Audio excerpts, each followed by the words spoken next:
that's my idea of the patriarchy, which is a system of male dominance of society. Yeah, but that's not my sense of the patriarchy. So what's yours? Well, in what sense is our society male-dominated?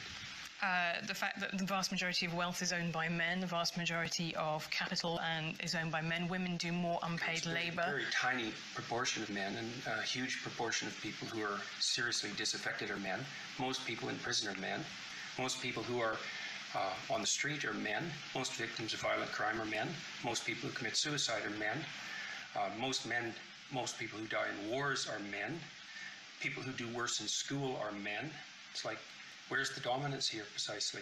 What you're doing is you're taking a tiny substrata of hyper-successful men and using that to represent the entire structure of Western society. There's nothing about that that's vaguely appropriate. But I could say equally well that most rape victims are women.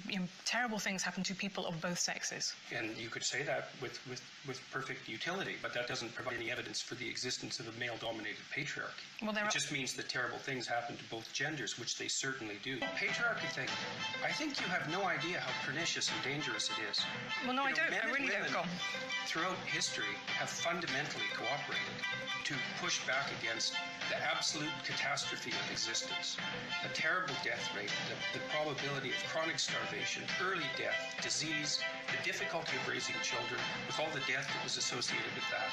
And to look backwards in time and say, well, basically what happened was men took the upper hand and persecuted women in this tyrannical patriarchy is an absolutely dreadful misreading of history. It's a terrible thing to teach young women, and it's a horrible thing to inflict upon men.